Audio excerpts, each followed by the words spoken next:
What's going on, guys? Reaper here. Today I wanted to do something different. I wanted to do an audio review for a movie as opposed to you having to read it on my website. If you guys were interested in that, hopefully I am able to reach another audience, especially for people who don't want to read a review and they'd rather hear it. So, first review that I'm going to be doing is Death Wish, because that is the most current one I've seen. I literally saw it as of this recording yesterday, and I really enjoyed it, so here are my thoughts.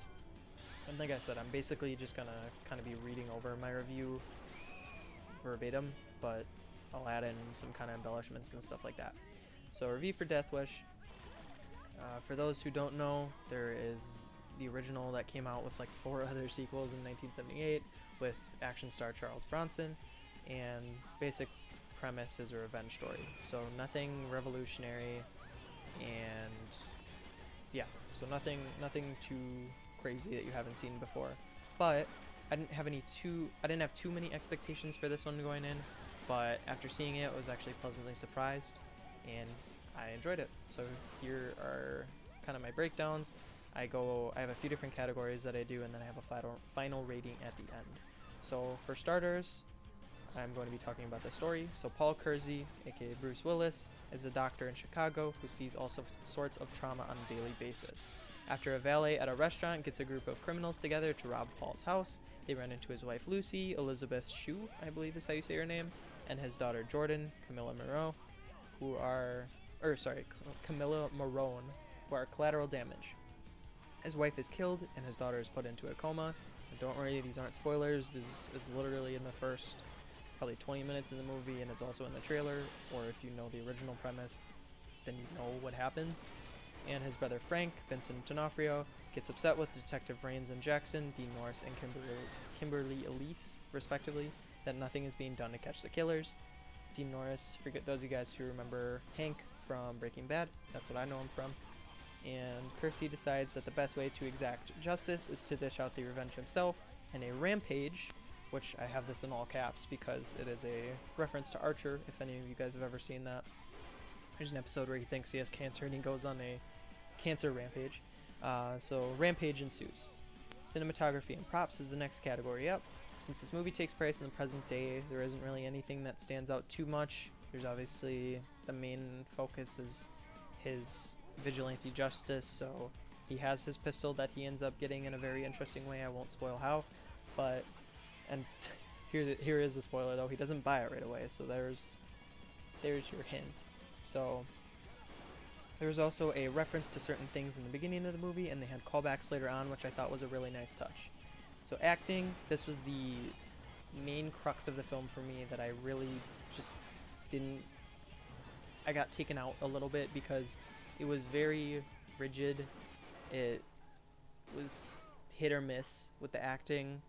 Some people did well, some people didn't do well. Some people, like, it essentially felt as, like, I don't know if this was intended, but it felt as if it was supposed to be like an over-the-top, cheesy, like campy acting job that was reminiscent of like Death Proof or one of those like 70s or 80s action movies, and it just seemed a little bit out of place, kind of like a grindhouse film maybe, but for the most part there was redeemable qualities about some of the acting experiences.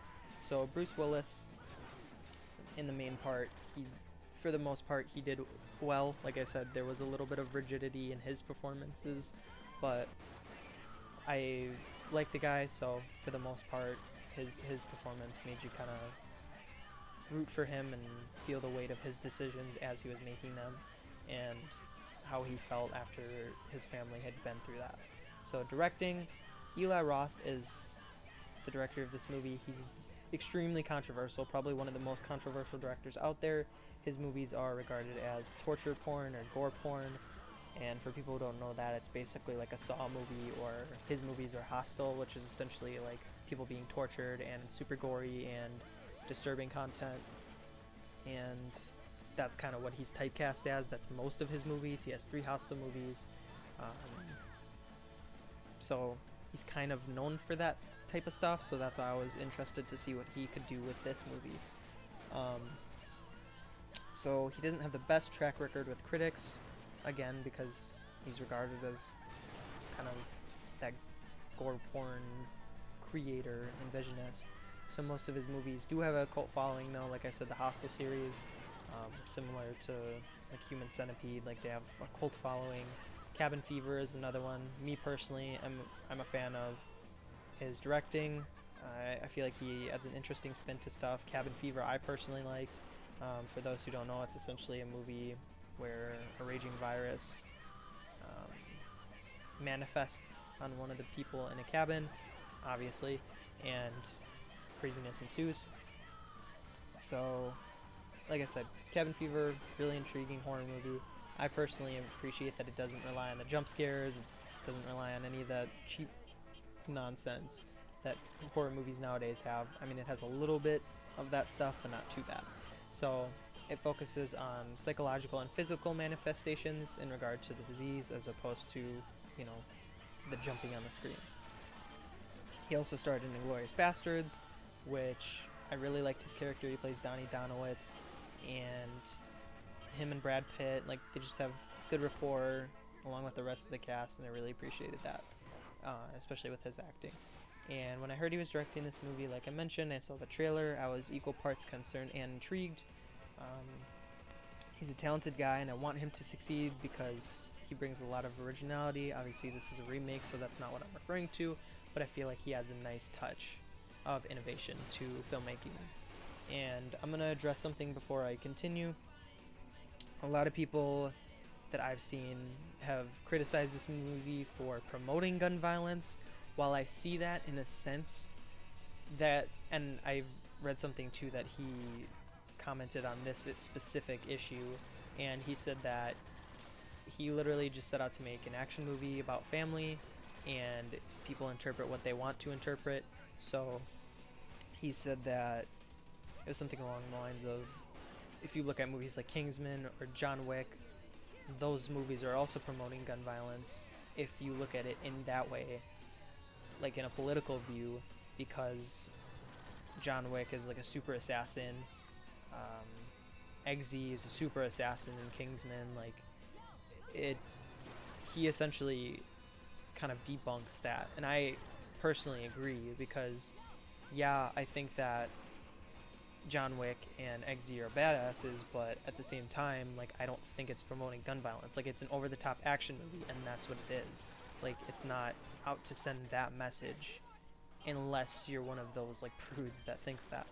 But I think on the opposite spectrum, it actually doesn't promote gun violence, and it has a message to say about stricter gun laws. Because there's one scene in particular, it's not really a spoiler if you care, but he goes into a gun shop after seeing an ad on his computer, and he talks to this girl who was in the commercial, and he's like, what is the paperwork concerned with, you know, applying and getting a gun?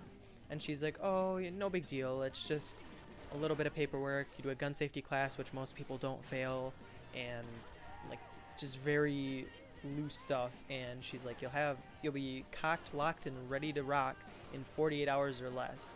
Like, that's basically the extent of getting a gun in the United States. And like, I think that along with the interspersed like audio clips that they have of like radio people like Sway and other people that kind of like have social commentary about it, I think that's an interesting touch. And I think that he wasn't trying to promote gun violence. I think that he maybe even was trying to go against gun violence.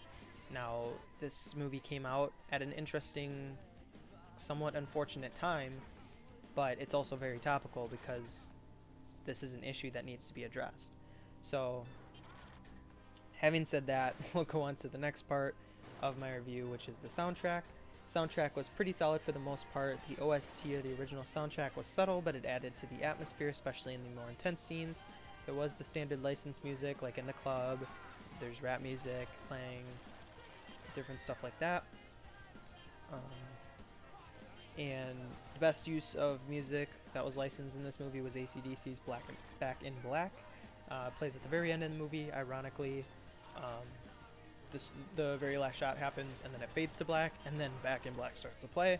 So that was kind of interesting, and I also think that maybe it was a deliberate choice of using that using that song, because maybe the song was referring to the original movie. Now the remake is here, and the movie is back, so Back in Black. Don't know if I'm reading into that too much, probably, but I thought that was an interesting parallel.